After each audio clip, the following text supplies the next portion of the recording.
नमस्कार मित्रांनो, राज्यात राजकीय घडामोडींना चांगलाच वेग आला आहे। स्थानिक स्वराज्य संस्थांच्या निवडणुकीच्या पार्श्वभूमीवर अनेक नेते पक्षबदल करताना दिसत आहेत। दरम्यान आता जालन्यात माजी मुख्यमंत्री उद्धव ठाकरे यांना चांगलाच मोठा धक्का बसला आहे। दरम्यान काही दिवसांपूर्वी माजी आमदार शिवाजीराव चोथे यांनी शिवसेना पक्षाच्या सदस्यत्वाचा राजीनामा दिला होता। आता त्यांनी उपमुख्यमंत्री अजित पवार यांच्या राष्ट्रवादीत जाहीर प्रवेश केला आहे। शिवाजीराव चोथे यांच्या या निर्णयानंतर आता जालना जिल्ह्यात शिवसेनेला मोठा फटका बसण्याची शक्यता व्यक्त केली जात आहे। दरम्यान माजी आमदार शिवाजीराव चोथे यांनी अजित पवार यांच्या राष्ट्रवादीत 16 सप्टेंबर रोजी जाहीर प्रवेश केला। छत्रपती संभाजीनगर येथे राष्ट्रवादी काँग्रेस पक्षाचा कार्यकर्ता मेळावा संपन्न झाला। यावेळी अजित पवार हे देखील उपस्थित होते। याच कार्यक्रमात शिवाजीराव चोथे यांनी राष्ट्रवादीची घडी मनगटावर बांधली। या पक्षप्रवेशानंतर शिवाजीरावांचा राजकीय व सामाजिक क्षेत्रातील दीर्घ अनुभव हा नक्कीच जनकल्याणाच्या कार्यात उपयोगी पडेल असा विश्वास अजित पवार यांनी व्यक्त केला। तसेच मी त्यांच्यासह सर्वांचं मनापासून स्वागत करतो असे म्हणत अजित पवार यांनी शिवाजीराव चोथे यांना पुढील वाटचालीसाठी शुभेच्छा दिल्या।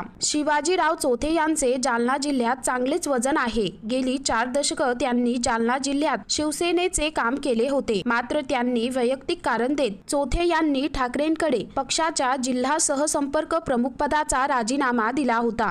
तसेच दिवंगत बाळासाहेब ठाकरे आणि आपले प्रेम गेली 40 वर्षे लाभले। मी पक्षाच्या सदस्यत्वाचा राजीनामा दिला असला तरी बाळासाहेब ठाकरे आपण तसेच मातोश्री बद्दल माझ्या मनात कायम आदर असेल असे चोथे यांनी यावेळीस म्हटलं आहे। मात्र शिवाजीराव चोथे यांच्या राजीनाम्यानंतर हा ठाकरेंना मोठा धक्का मानला जात आहे। तर मित्रांनो, या संदर्भात तुमची काय प्रतिक्रिया आहे खाली कमेंट करून नक्की कळवा।